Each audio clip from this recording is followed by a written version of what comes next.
This video is going to be to my fellow adoptees, so just kind of go in freestyle and try to show you how I wish I would be talking to my younger self as an adult, like my adopted parents, how I needed to be validated and seen and heard and understood. So if you're adopted and you're completely alone, or you feel completely alone, I'm speaking to you, and what I wish that somebody would have said to me a long time ago, because I truly believe that being listened to and validated as an adopted child can be life altering, especially if you've never received it.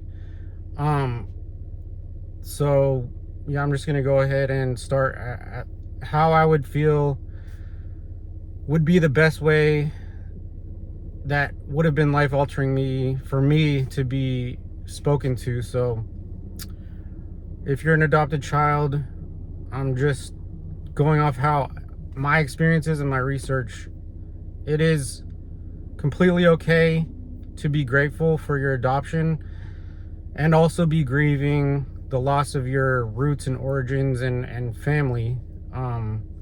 Even if you are raised with adopted parents as along with your biological family, it's okay to have some feelings there. And if nobody's ever told you that you are allowed to feel angry, and it is actually not just okay but a normal reaction, what anger is a violation of your boundaries and showing you that you care about yourself. So if that is denied and nobody's ever told you that that's a normal reaction to adoption, that could make it worse and even make you feel more anger. So anger is a perfectly normal emotion for a situation where your boundaries have been violated intentionally or unintentionally. So whatever your internal experience is, if there's a lot of pain, if there's a lot of gratitude, a lot of grief, a lot of sadness, it's all okay and it's all correct. Like whatever your internal experience is your internal experience. So don't let anybody tell you that you need to feel this way or need to feel that way, because there is a common narrative being told to us and adoptive parents that you need to be grateful and you're not allowed to feel any other way.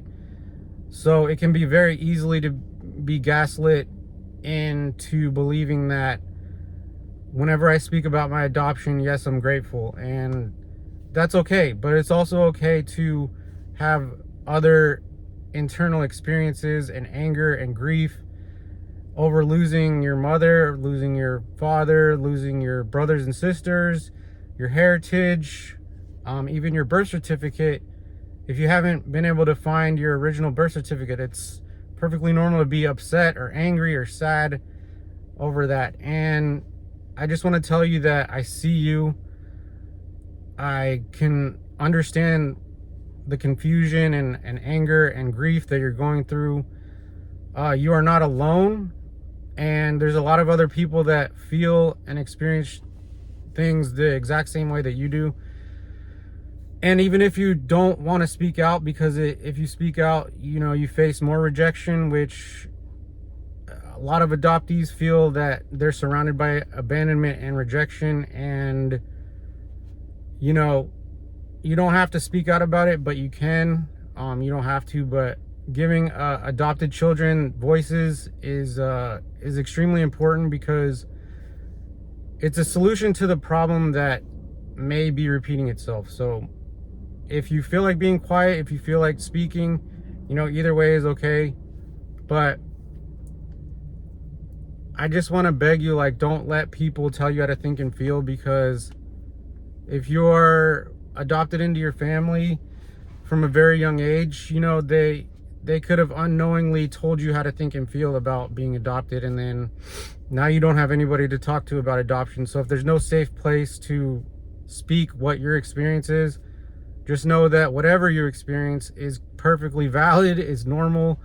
Even if it's messed up emotions that are like the hard emotions, it's hard to talk about.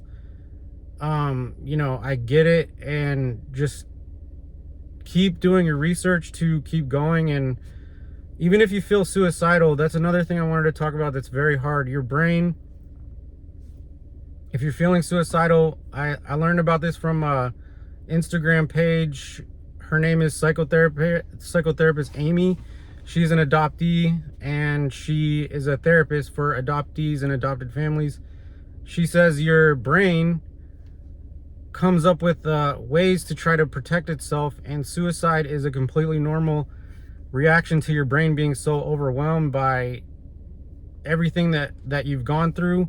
So I've been suicidal. I've attempted to end my life 4 or 5 times.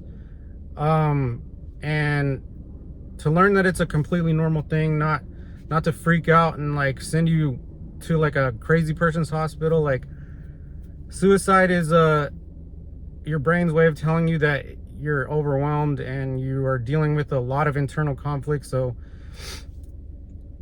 it's a normal thing, and it's unfortunate that a lot of times we have to go through it alone, and then we're even more isolated and abandoned even for talking about, our suicidal thoughts. So just want to say that there's other people that feel like you. What you're going through is completely normal. And if you need to reach out, you can find my email in the description box, and that's why I made this channel, is for you. So just keep going. What you're feeling is extremely normal. So yeah, this is hard for me to talk about. It's hard to listen. It's hard to get anybody to listen, but just keep going. All right.